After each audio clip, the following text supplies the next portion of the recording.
Okay, so we have done these questions. Start doing the question number 9. Question number 9. Okay. First, start doing the question number 10. We have not done this one. So do question number 10. Okay, do question number this 10.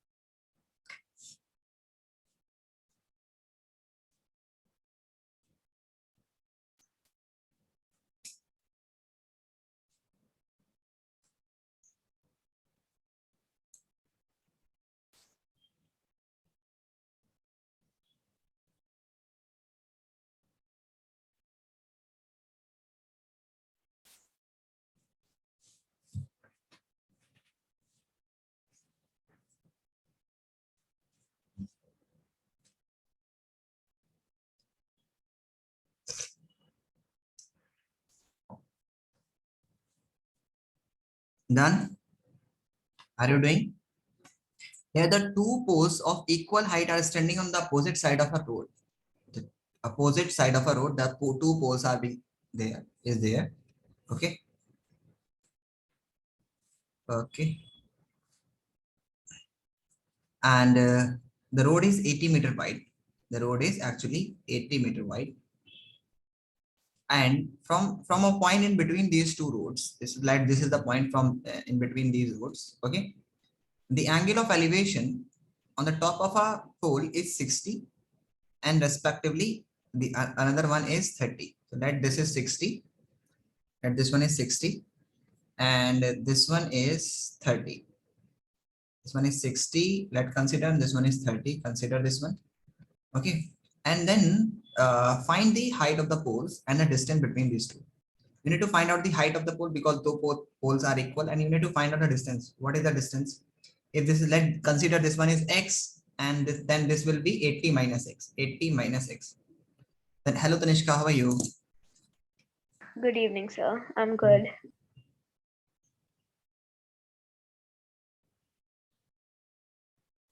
Okay.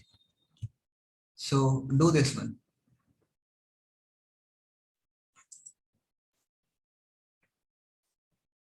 Question number 10. Yeah, question number 10. Okay.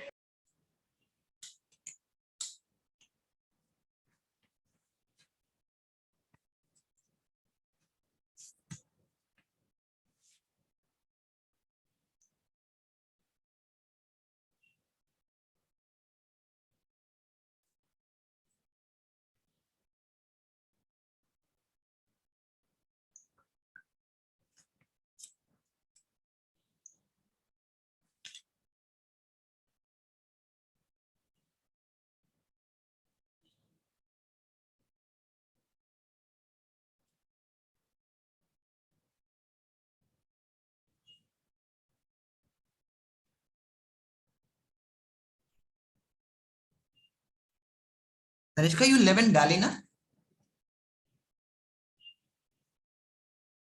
Hmm? Yes, sir. And in which school do you study here? Ryan International, In Delhi Ryan International or in Faridabad? Delhi. Oh, I used to teach there in Faridabad branch. Yes, sir. You told me.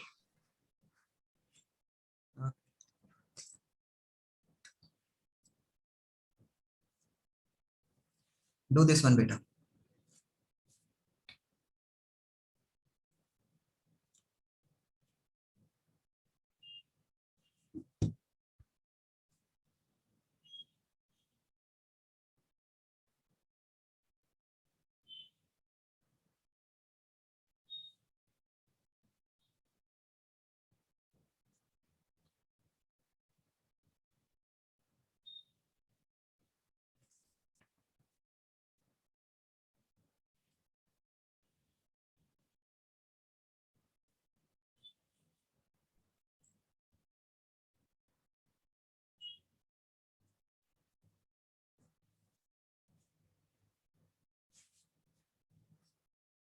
Do it, beta.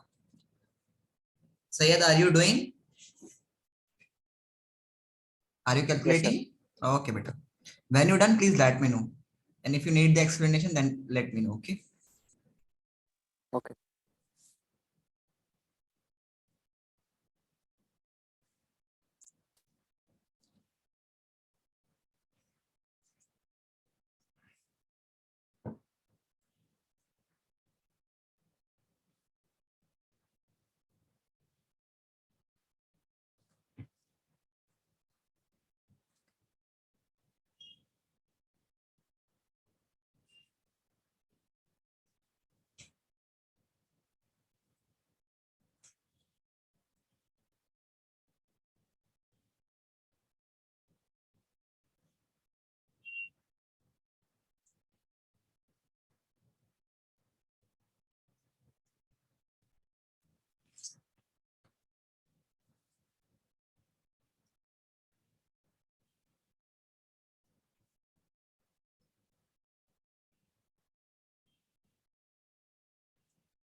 Done, beta. This is a simple question.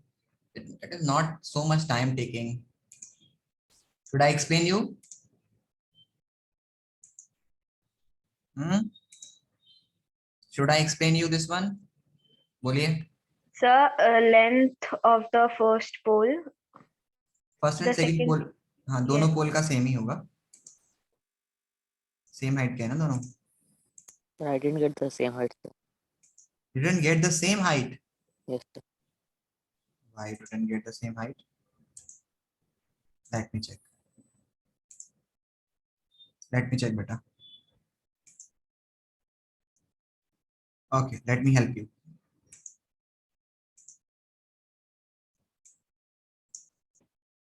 So this is one. So let understood here. Okay, beta. Let understood here. So consider this one, that these are the two poles here, 1 and 2, and they are the same height. So we are just considering their height is h, and there's a distance between these two points and a point here, and the distance between these two points is actually 80 meter. So at a point P in between these two poles, it is making an angle of elevations of 30 degree, sorry 60 degree and 30 degree with the other, okay, respectively. And this is 30 degree and the height is same. And let's consider this from here to here, we are considering the x, and from here to here then it will be 80 minus x, okay. And that I'm writing here, this one is A, this one is B, this one is P, and this one is C, and this one is D. Let's take in triangle ABP, we will say that 10 60 is equals to AB upon BP, and that would be equal to H upon X. We can write 1 upon root 3, sorry, 1 upon root 3 is equals to h upon x. So you can write here that root 3x is equals to h. This is your first equation. अच्छा, इसमें सबसे simple फंडा ये होता है कि you need to do only one thing. आपको पता है जो कुछ चीज कॉमन है ना, उसकी इक्वेशन बना लीजिए आप. h आपको पता है, इसमें भी h सेम है, इसमें भी h सेम है, दोनों के लिए इक्वेशन बना लीजिए, बस खत्म. उसके बाद दूसरे वाले ट्रायंगल के लिए बनाइए. In triangle DPC you can write that 1030 is equals to DC by PC, and you can write this one as h upon 80 minus x. So you can write this 30, 1030, the value of 1030 is 1 by root 3, so you can write 1 by root 3 is equals to h upon 80 minus x. So you can get this value to this point, you can get 80 minus x is equals to hx, sorry, 80 minus x is equals to root 3h. Okay, and now you know that you need to find out the value of x. So don't bring this x to this one, only bring this side to this one. You can write here, this will be root upon root 3 is equals to h. ये equation आपको समझ आया कैसा है? I just bring this to that side and just let's keep the root 3 as same here. Okay, so h की value आ जाएगी, बोलिए आएगी कि नहीं आएगी? Yes, sir. Now equating first and second equation, what you will get? Equating equation first and second, you will get 80 minus x upon root 3 is equals to root 3x. Now this will goes to that side, you will get 3x is equals to 80 minus x. And this will goes to that side, you will get 4x. When this will goes to that side, will become 3x plus x is equals to 80. So you can get 4x is equals to 80. Cut it, you will get x is equals to 20. So this point is 20. So the distance between the points PB, the two poles, is 20 and 60. This will be 20. Here it is, actually this is 20. So you can write here that this distance from here to here will be 20 meter, and from here to here will be 60 meters. समझ आया? Now coming to the value, you know the value of x. Simply you need to find out the distance. Sorry, आपने x की value निकाली ना, x की value हो गई. अब आपको h की वैल्यू चाहिए, तो h की वैल्यू निकालने के लिए आप क्या करेंगे? रूट 3 इंटू एक्स की वैल्यू रखिए यहाँ पे 20 इज इक्वल्स टू h. तो you can write here h is equals to 20 root 3 metre. समझ आया? समझ आया बेटा? Yes, sir. Yes, sir. Please copy this.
Sir, done.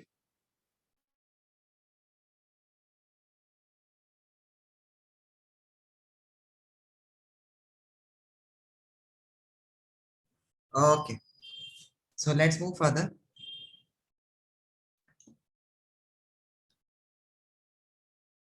चलो, ये अभी हम लोग नेक्स्ट क्वेश्चन पर चलते हैं और समझने की कोशिश करते हैं। चलिए पहले एनसीईआरटी के सारे क्वेश्चंस को फिनिश कर देते हैं, उसके बाद हम लोग अपने टॉपिक पर क्वेश्चंस को सॉल्व करेंगे।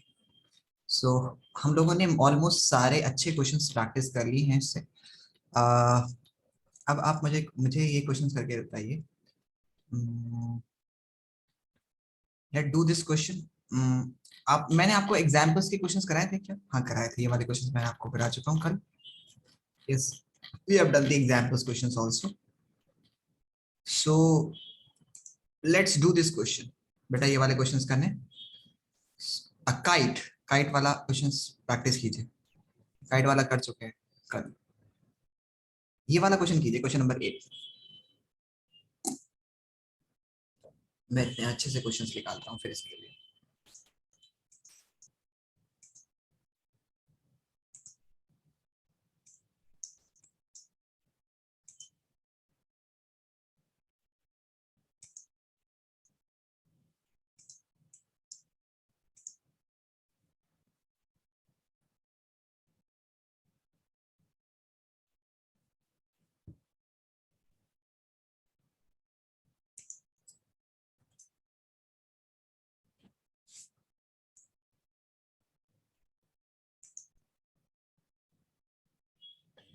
Sir, question number 16 of NCRT. Can you explain that one? 16 of NCERT, why not बेटा, क्यों नहीं कर सकते, करेंगे, अभी करते हैं। Question number 16 of NCERT. Okay okay बेटा, चलिए इसको एक्सप्लेन करते हैं। आपको क्वेश्चन में गिवन है कि क्या गिवन है आपको कि the angle of elevation of the top of a tower from 2 points of a distance 4 meter and 9 meter from the base of the towers in the same straight line complementary prove that 6 metre होगा। चलिए इसको question करते हैं अभी। Okay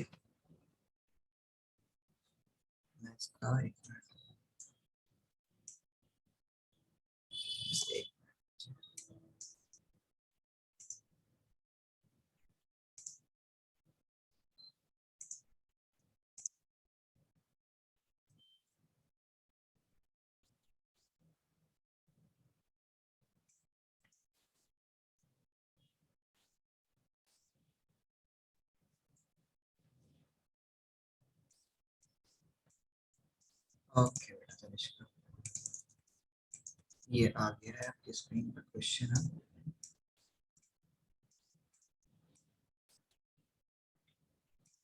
okay चलिए, तो अभी हम लोग इस क्वेश्चन को सॉल्व करते हैं। देखो इस क्वेश्चन में क्या गिवन है आपको।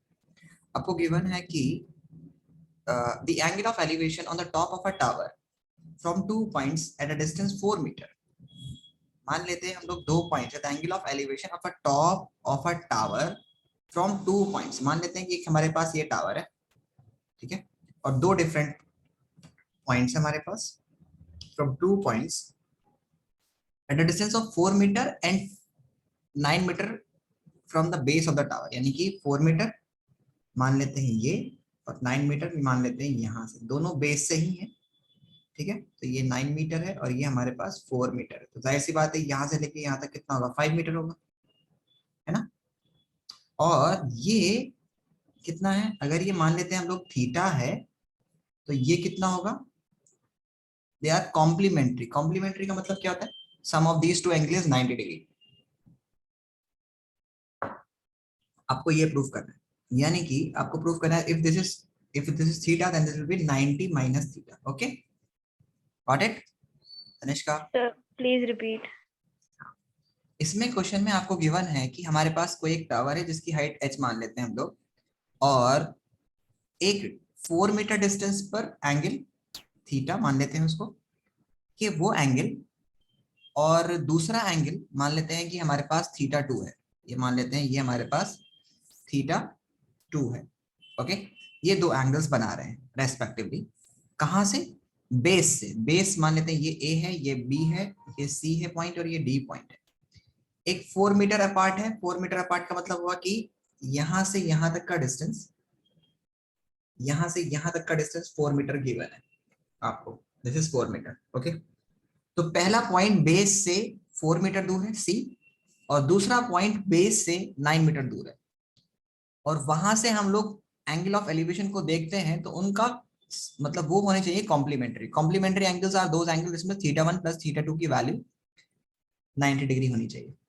सप्लीमेंट्री होते हैं जिसमें θ1 प्लस θ2 की वैल्यू 180 डिग्री होनी चाहिए। समझ आया? Yes, sir. तो आपको ये प्रूव करना है, actually you need to prove that θ1 plus θ2 is equal to 90 degree. Okay, so let's do this one.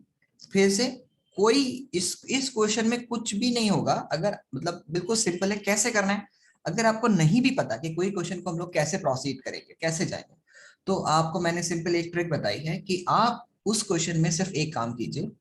आपको ये देखिए कि ये दो ट्रायंगल्स बन रहे हैं, और इन दो ट्रायंगल्स में एक्चुअल में क्या चीज कॉमन है? हाइट कॉमन है बेटा। क्या चीज कॉमन है? हाइट कॉमन है। तो आप हाइट का रिलेशन निकालिए दोनों ट्रायंगल, दोनों में एच की वैल्यू निकालिए, और मतलब दोनों ट्रायंगल में एच की वैल्यू निकालिए और उन दोनों को इक्वेट कीजिए। तो मान लेते हैं हम लोग इन ट्रायंगल ए बी सी में, ये सी है यहाँ पर, ठीक है, हम लोग मान लेते हैं कि tan θ1 is equals to h upon 4 metre होगा। समझ आया? 4 मीटर मान लेते हैं हम लोग, ये हमारे पास h की वैल्यू आई है। तो मैं बोल सकता हूं कि 4 into θ1 is equals to h। ये हमारे पास फर्स्ट इक्वेशन आई है। इन ट्रायंगल ए बी सी में, तो यहाँ पर भी सी है, यहाँ पर भी सी है, तो मैं इसको डी कर देता हूँ। In triangle A B D में हम लोग मान लेते हैं कि tan θ2 इज इक्वल्स टू किसके बराबर होगा? बोलिए। That is equals to h upon, बोलिए किसके बराबर होगा? 5. h अपॉन 9 पूरा 9, यहाँ से लेके यहाँ तक का डिस्टेंस Okay. देना। ये गिवन है कि from the two points at a distance of 4 metre and 9 metre from the base of the tower के बेस से, ठीक है, in a same straight line. ये भी दिया हुआ है कि सेम स्ट्रेट लाइन में इज कॉम्प्लीमेंट्री। तो मान लेते हैं कि ये होगा हमारे पास, दैट इज 9, ठीक है। तो h की वैल्यू कितनी आ जाएगी यहाँ पर? आप लिख सकते हो कि tan θ2 is equals to 9 is equals to h। बोलो ये होगा कि नहीं होगा? Yes, sir. नाउ अब हम लोग क्या जानते हैं, आप दोनों इक्वेशन को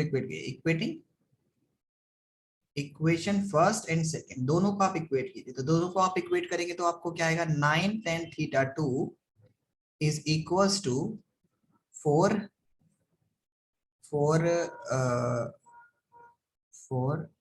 tan θ1, ठीक है। बोलो आएगा? दोनों को इक्वेट कर दिया हमने। Okay, now what you can write here is, आप यहाँ पर लिख सकते हैं कि 9 upon 4, let's you write here 9 upon 4 is actually equals to tan θ 4 के साथ जाएगा तो ये tan θ1 अपॉन tan θ2, ठीक है। समझ आया ये? Yes, sir. अब आप 10 से 10 को कट नहीं कर सकते जब तक आप थीटा को सेम ना कर लें। ओके, थीटा को तो नहीं बोलूंगा, मतलब ऐसे कट नहीं कर सकते आप, θ1 θ2 को नहीं कट कर सकते। तो आपको कट करने का तरीका कैसे होगा, मतलब कैसे आप इसको करेंगे? सो मान लेते हैं कि हमारे पास 9 है और इसको मैं 4 ले लेता हूँ, ठीक है। 9 upon 4 is equals to 10 90 minus theta कितना होता है? 10 90 माइनस थीटा। अच्छा हमें ये भी पता है कि ये हमारे पास हो गया tan theta upon tan θ2। Okay, उसके बाद अगला स्टेप हम करना है, that is tan θ1 plus tan θ2 is equal to 90 degree prove करना है। अच्छा 6 मीटर प्रूव करना है कॉम्प्लीमेंट्री। अच्छा कॉम्प्लीमेंट्री गिवन है बेटा, ये प्रूव नहीं करना। It is given that there theta का सम जो है वो 90 डिग्री है। तो prove that the height of the tower is actually, मैंने क्वेश्चन थोड़ा सा गलत पढ़ा तो I am sorry for that, लेकिन आपको प्रूफ क्या करना है, it is being given to you, ये आपको गिवन है। ओके कोई नहीं, ये गिवन है, टू प्रूव नहीं, it is given to you. It is given बेटा, ये गिवन है आपको। ओके, प्रूव आपको करना है कि height of the tower is actually that is it is being given to you, that is this one. Okay, समझ आया? ये आपको गिवन है कि θ1 प्लस θ2 की वैल्यू 90 डिग्री है, ठीक है। और सो अगर मैं मतलब इन दोनों का सम 90 डिग्री है, दोनों का सम करेंगे तो मैं एक थीटा को मान लेता हूँ θ1, तो दूसरा कितना हो जाएगा बोलिए? 90 माइनस थीटा हो जाएगा कि नहीं होगा? बोलो, 90 माइनस थीटा हो जाएगा, बोलिए। अगर मैं ये वाले Yes, थीटा sir. को मान लेता हूँ θ1, तो ये वाला कितना होगा? 90 माइनस थीटा।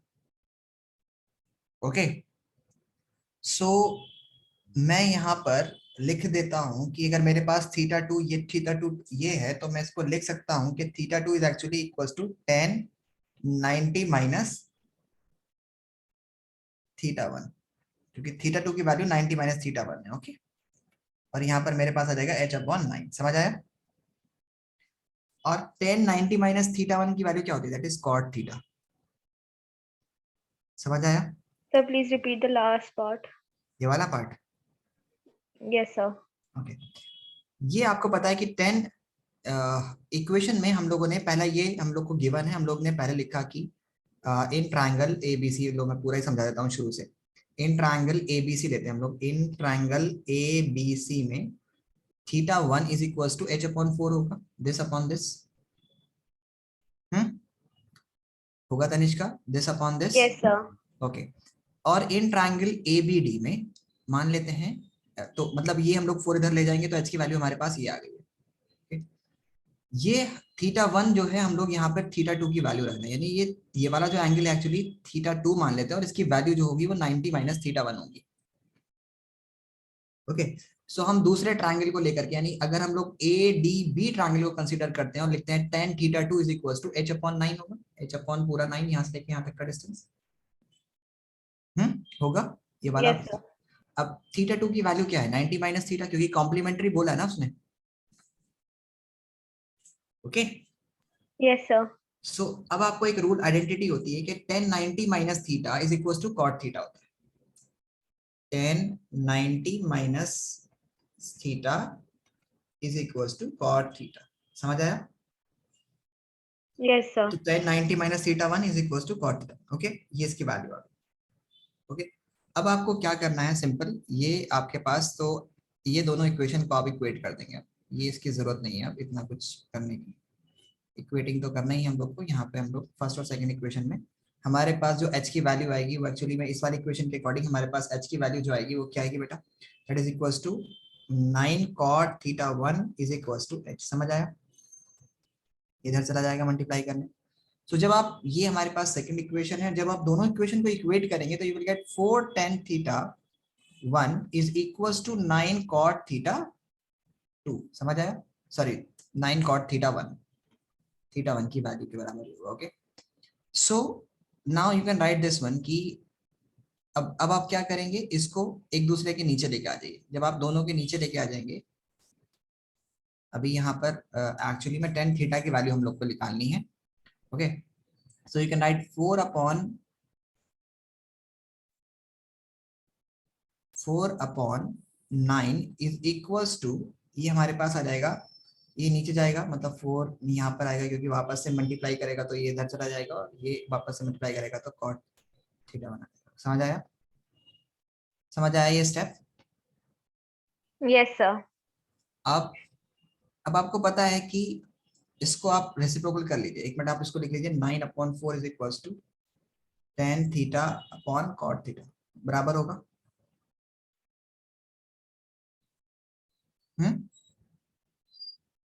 होगा कि नहीं होगा? बोलो,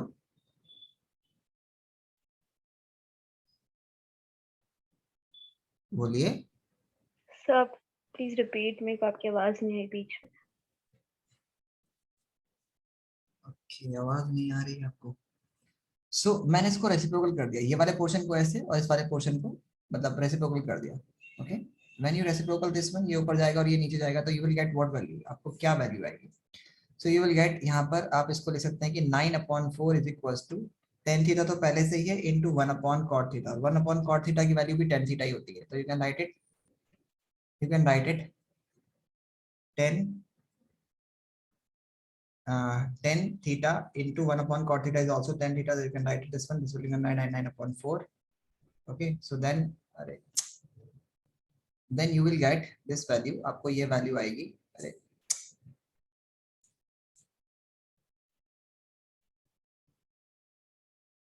हो गया क्या क्वेश्चन?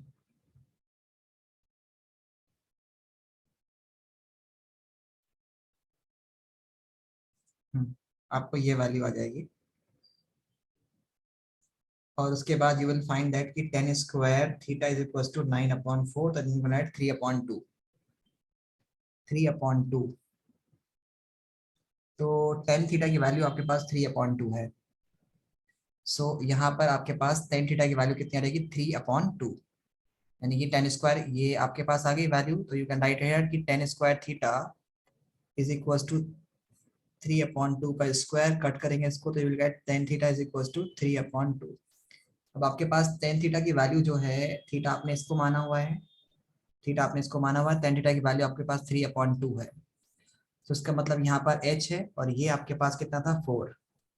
तो आपको पता है कि 10 theta is actually equals to h upon 4, और यहाँ पर आपके पास 10 थीटा की वैल्यू कितनी आई है? That is 3 upon 2 is equals to h upon 4. Then you can cut this one, ये कट हो जाएगा और ये इस तरफ चला जाएगा मल्टीप्लाई करने, तो you will get h is equals to 6 metre.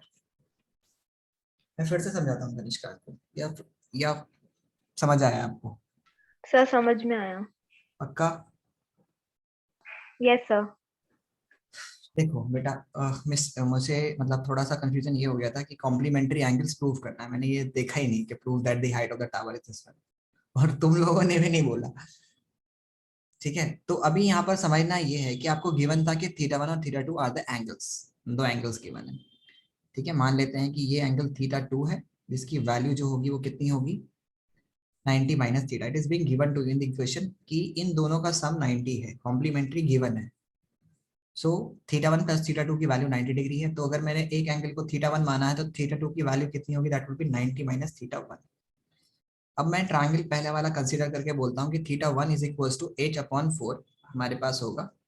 So h की वैल्यू कितनी हो जाएगी? 4 इस तरफ जाएगा तो you will get this value. आपके पास ये वैल्यू आ जाएगी 4 इंटू टेन थीटा. दूसरा ट्रायंगल आप लेंगे ए बी डी में. ए बी डी जब ट्रायंगल आप लेंगे तो ए बी डी ट्रायंगल में आप देखेंगे कि टेन थीटा 2, आपको थीटा 2 रखना होगा ना यहाँ पे, दूसरा थीटा है. तो tan theta 2 is equal to h upon 9, यानी दिस अपॉन पूरा कंप्लीट. सो ये आ गया आपके पास 10 की वैल्यू. उसके बाद आपने क्या करना है यहाँ पे कि यहाँ पर tan theta 2 is equal to h upon 9, तो यहाँ पर थीटा 2 की वैल्यू पुट कर दीजिए. जब आप वैल्यू पुट करेंगे तो 90 माइनस थीटा 1 होगा, क्योंकि गिवन है क्वेश्चन में. सो जैसे ही आप 90 माइनस थीटा 1 रखेंगे is equal to h upon 9, तो 90 माइनस थीटा 1 की वैल्यू होती है cot थीटा. तो आप इसको cot थीटा 1 रख दीजिएगा, यहाँ पर 1 दे रहे हैं तो you can write it cot theta 1 is equal to h upon 9. फिर आप ये 9 को इधर ले जाइए. अब ये भी h की वैल्यू आई है, ये भी h की वैल्यू आई है, तो अब क्या करेंगे? दोनों को इक्वेट कर दीजिए. 4 theta 1 is equal to 9 cot theta 1. अब 9 अपॉन 4 कर लीजिए इसको, ऐसे 9 अपॉन 4 आ गया. और ये आपका इस तरह से करना होगा कि 4 के साथ कौन मल्टीप्लाई करता है? 10, तो इसको आप नीचे रखिए. और 9 के साथ कौन मल्टीप्लाई करता है? cot, तो उसको ऊपर रखिए, ताकि ये वापस से क्रॉस मल्टीप्लाई हो तो आपको पहला वाला रिजल्ट मिल जाए. मैंने इसको आसान समझाने के लिए इसको रेसिप्रोकल कर दिया कि 9 अपॉन 4, यानी 9 को नीचे और 4 को ऊपर, तो इधर भी मैंने ऊपर और नीचे कर दिया tan थीटा. अब आपको पता है कि क्या पता है कि आपको 9 अपॉन 4 ये tan थीटा, और tan थीटा का cot थीटा की वैल्यू क्या लिख सकते हैं हम लोग? 1 upon cot theta. 1 upon cot theta की वैल्यू कितनी होती है? tan theta. तो you write here tan theta theta. Okay, now you know that tan square theta की थीटा 1 की वैल्यू कितनी आ जाएगी? 9 अपॉन 4. सो अब आप आगे क्या कर सकते हैं? You can square this one, कि 9 अपॉन 4 को क्या लिख सकते हैं आप? 3 अपॉन 2 का होल स्क्वायर. स्क्वायर से स्क्वायर कैंसिल हो जाएगा, you get tan theta is equal to 3/2. जैसे ही tan थीटा की वैल्यू 3/2 आएगी, आप क्या करेंगे? फौरन से ये वाली वैल्यू को इक्वेट कीजिए कि tan थीटा की वैल्यू दूसरी क्या थी आपके पास? h upon 4. Okay, h upon 4, तो h upon 4 is equal to tan theta, और यहाँ पर आप tan थीटा की वैल्यू रख दीजिए 3/2. फिर से कट कीजिए, 2 आ जाएगा, 2 इस तरफ जाएगा, तो यू गेट 6 मीटर. समझ आया? Yes sir. ओके, कोई और क्वेश्चन आपका? No sir. Sir may I write it? Copy करना है? ओके. सैयद समझ आया बेटा? Yes, sir. Syed, you got the, आपको समझ आया? Yes, sir. Okay, very good.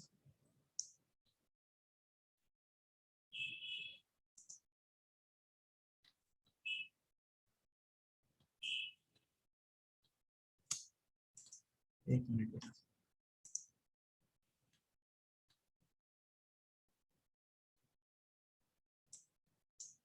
चलिए कॉपी कर लीजिए।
When you're done, please let me know, okay?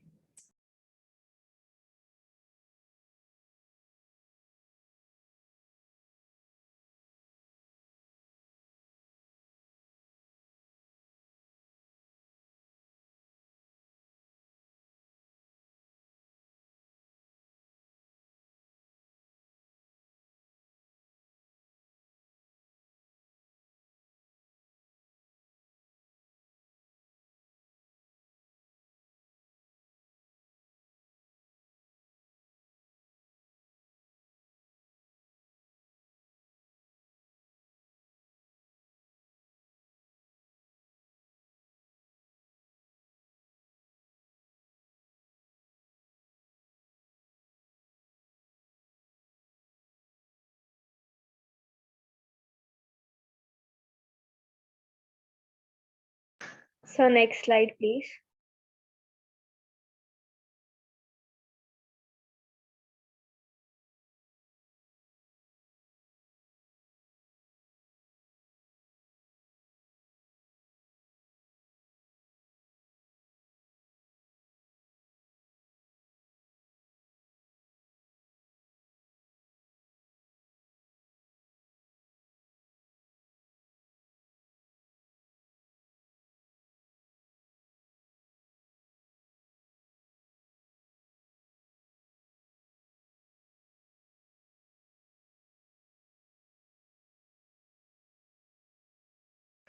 Done, sir.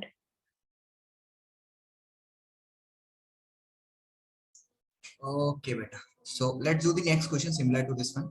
एक और क्वेश्चन ट्राई करते हैं.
ओके, सपोज कीजिए कि हमारे पास ये एक सिंपल सा क्वेश्चन है और चलो मैं एग्जाम्पल तो नहीं कह रहा हूँ इसमें, ठीक है. अभी तो फिलहाल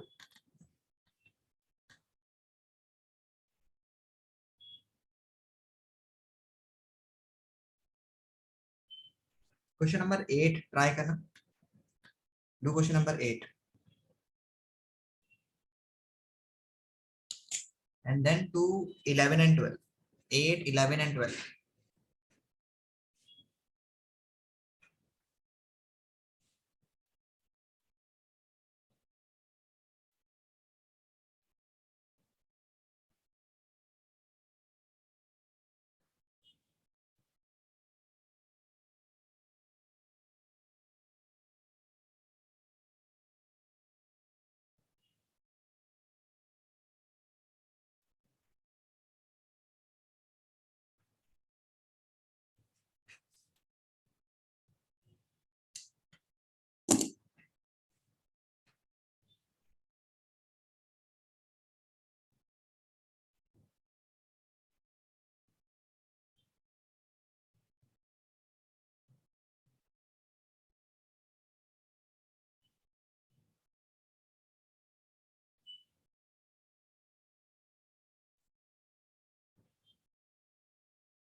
A man standing on a platform 3 meters above the surface of the lake observed the cloud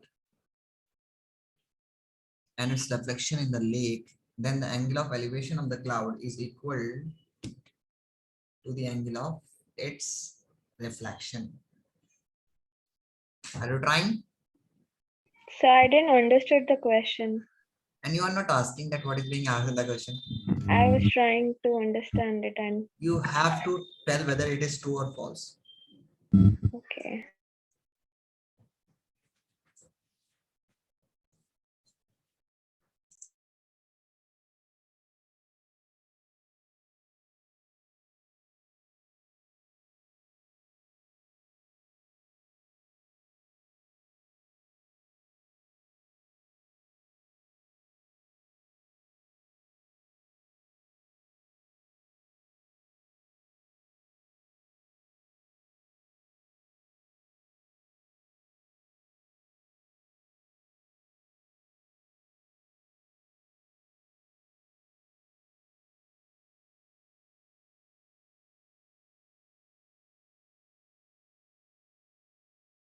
Is it false?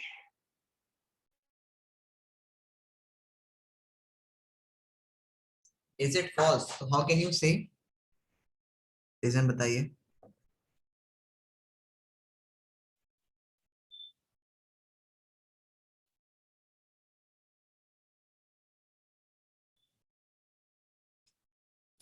इंसान है और वो उसकी रिफ्लेक्टेड एंगल्स को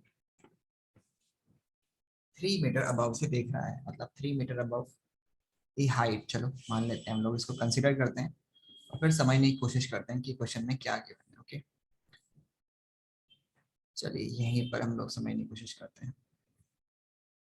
ओके, चलो. The angles are not equal hi, because the height of the shadow is lesser than the actual height of the cloud. क्यों बेटा shadow? तो अगर हम लोग मान लेते हैं कि सपोज कीजिए कि ये वाटर है, ओके, तो water is acting like a plane mirror. Okay, so अगर सपोज कीजिए ये h हाइट पर क्लाउड है, ये क्लाउड्स हमारे पास h हाइट पर क्लाउड्स हैं, तो इसकी इमेज भी आपको, अरे इसकी जो इमेज होगी बेटा वो भी आपको किस पर मिलेगी? h हाइट पर ही मिलेगी. ओके, सो मैं इसको थोड़ा छोटा कर लेता हूँ. ओके, सो ये जो हाइट होगी, मान लेते हैं ये h हाइट है और ये हमारे पास वाटर है. सो इसकी इमेज भी आपको h हाइट पर नीचे मिलेगी. ओके, ओके, समझ आया? अब मान लेते हैं कि हम लोग यहाँ पर, ये रिवर है और इस रिवर से 3 मीटर ऊपर कोई एक इंसान खड़ा है. तो मान लेते हैं यहाँ पर कोई एक इंसान खड़ा हुआ है 3 मीटर अबव द लेक. ठीक है, 3 मीटर. सो यहाँ से ये वाला एंगल, यानी कि ये वाला एंगल और क्या ये वाला एंगल सेम होगा? ये सवाल है. इमेज की तो हाइट सेम है, क्या ये वाला एंगल सेम होगा? इट इज आस्किंग कि क्या कह रहा है क्वेश्चन में, देन द एलिवेशन और द एंगल ऑफ एलिवेशन, यानी कि यहाँ से कोई इंसान है of the cloud is equal to angle of depression to its reflection. So अगर यहाँ से हाइट h है, ये h हाइट डिस्टेंस और ये हाइट डिस्टेंस सेम है, तो क्या ये एंगल होगा? तो हम बोलेंगे दिस में नॉट बी इक्वल. इक्वल नहीं होगा. क्यों नहीं होगा? क्योंकि इसमें 3, आप देखेंगे कि यहाँ पर अगर मैं कंसिडर करता हूँ कि ये यहाँ से यहाँ तक की जो हाइट है वो हमारे पास कितनी है, मैं लेता हूँ कि यहाँ से यहाँ तक की हाइट हमारे पास, ये हाइट हम लोग को जो होगी that would be the, this height is actually 3 meter होगी और ये वाली हाइट हमारे पास जो होगी that would be the h minus 3 metre.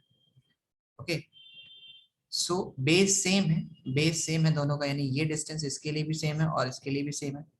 So if I am saying that कि अगर मैं मान लेता हूँ कि दिस अपॉन दिस का रिलेशन, यानी बेस अपॉन या ये अपॉन, तो h माइनस 3 अपॉन, मान लेते हैं कि ये x डिस्टेंस पर है, upon x is equals to h plus 3, h plus 3 upon x. This is not possible. ये पॉसिबल नहीं है कि अगर आप x से x कट कर देंगे तो you can not say that कि h minus 3 is equals to h plus 3. Okay, got it, समझ आया? Yeah. तो इस कंडीशन में ये बराबर नहीं होंगे, थीटा बराबर नहीं होगा। थीटा बराबर होगा अगर थीटा बराबर है हमारे पास, यानी हम लोग यहाँ पर बोल सकते हैं सिंपल की जो भी हाइट होगी उसकी वो बराबर नहीं होगा, क्योंकि यहाँ से काउंट करेंगे तभी। और वैसे भी ये दोनों ट्रायंगल ये दोनों ट्रायंगल जो हैं वो कॉन्ग्रेंट नहीं है। कॉन्ग्रेंट नहीं है तो ये वाले एंगल भी बराबर नहीं होंगे। कॉन्ग्रेंट क्यों नहीं है? क्योंकि ये वाली साइड तो कॉमन होगी, चलो मान लेते हैं ये 90 डिग्री है, ये भी 90 डिग्री है, बाकी तीसरी साइड कहाँ है? कोई और सी साइड तो इक्वल नहीं होगी, ठीक है? So since the other sides are not equal we will say that this is not false, तो हम बोलेंगे दिस इज फॉल्स। समझ आया? क्वेश्चन नंबर 11 एंड 11 और ट्राई करो, फिर चलते हैं।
बताइए क्या वो सही होगा 11?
Tanishka, are you doing?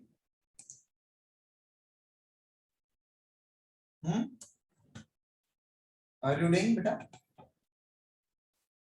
Hello, आवाज आ रही है? Tanishka,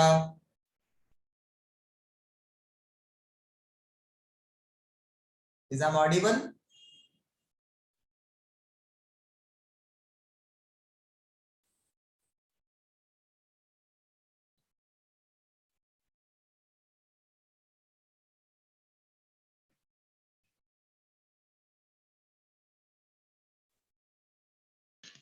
Sir, it will be false.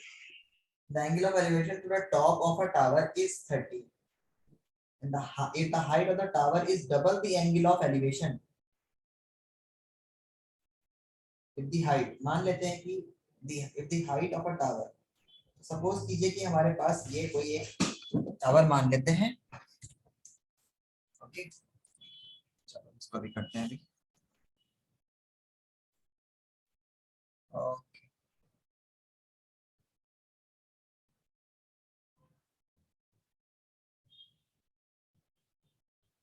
चलिए लेट्स कंसीडर, हम लोग कंसीडर कर लेते हैं कि हमारे पास जो हाइट ऑफ द टावर है, if the height the angle of elevation the top of the tower is 30 degree, तो यहाँ से यहाँ तक का जो डिस्टेंस है वो 30 डिग्री है, ये 30 डिग्री मान लेते हैं. if the height of the tower is doubled the angle of elevation of its top will be double, यानी फिर ये h है, तो अगर आप इसको डबल कर दोगे यानी 2h कर दोगे तो क्या एंगल ऑफ एलिवेशन भी डबल हो जाएगा. तो क्या मान लेते हैं कि ये चीज तो हमारे पास कांस्टेंट ही रहेगी, हाइट अगर डबल हो गई तो क्या h upon x is equal to, मैं मान लेता हूं कि ये 1030 है, 1030 है, okay. So if I am writing कि ये 1030 है तो 1030 की वैल्यू होती है 1 upon root 3. So if I am writing कि h upon x is equal to 1 upon root 3, okay. So इस बार h की वैल्यू कितनी आ रही है, h की वैल्यू आ जाएगी आपकी h is equal to x upon root 3. और अगर मैं इसको डबल कर देता हूँ, मान लेता अगला अगला केस हमारे पास में हम लोग डबल करते हैं, 2h करते हैं, तो हमारे पास 1060 की वैल्यू कितनी होगी, 2h upon, that would be 2h upon x, 2h upon x. So you can write here that आप लिख सकते हैं कि रूट 1060 की वैल्यू कितनी होती है, 1060 की वैल्यू होती है रूट 3, तो root 3 is equals to root 3 into x is equals to 2h, तो h की वैल्यू कितनी आ जाएगी, तो या ये बराबर होना चाहिए, मतलब डबल होना चाहिए. तो पहले हमारे पास जो h की वैल्यू है, ठीक है, अगर हम लोग मान लेते हैं कि हमारे पास ये h डैश था, 1060 करने पर हमारे पास ये वैल्यू सेम नहीं आ रही है, तो वैसे भी ये हम लोग मान लेंगे कि ये फॉल्स है, क्योंकि इसमें h की वैल्यू हमारे पास कितनी आ रही थी, that is x upon root 3, और यहाँ पर हमारे पास h की जो वैल्यू आ रही है, यानी 2h की जो वैल्यू है, 2h की वैल्यू हमारे पास ये आनी चाहिए थी. अगर 2h की वैल्यू अगर ये आ जाती हमारे पास तो फिर ठीक था, but it is not this one, this is root 3x आ रही है, तो गड़बड़ हो गया. समझ आया? Yes, sir. ओके, तो 2h की वैल्यू, या मैं इसको कैपिटल H मान लेता हूं, मतलब समझ में आया ना कि h अगर मैं इसको ऐसे कर लेता हूँ डबल में पूरा, और इसको पूरा मैं h कंसीडर कर लेता हूँ यहाँ से यहाँ तक. सो अगर मैं इसको पूरे को h कंसीडर कर लेता हूँ, कैपिटल H, यहाँ से यहाँ तक अगर मैं इसको कैपिटल H कंसीडर कर लेता हूँ, तो आपको प्रूव करना होगा कि capital H equals to 2h, twice of h. समझ आया? Yes, sir. x की वैल्यू निकालेंगे, चलो अगली क्लास में हम लोग इसको देखेंगे, ओके. वैसे फॉल्स ही है, अगली क्लास में, नेक्स्ट क्लास में हम लोग इसको देखते हैं. तो आज के लिए इतना रखते हैं, मिलते हैं अगली क्लास में, okay. Thank you so much for Thank you, joining. sir. Okay. Hello Hamna, hello Miraj, hello Mirajullah, how are you बेटा? Hello, sir. मिराजुल्लाह कहाँ थे पिछली क्लास में? Sir, I'm not in. Sir, I'm gone somewhere. You were Sir, I am. Out of Delhi. Miraj, sorry Mirajullah, you live in India ना? Yes, sir. And Miraj, you Saudi. Saudi Arabia, okay चलो। So अभी हम लोग इसको स्टार्ट करते हैं।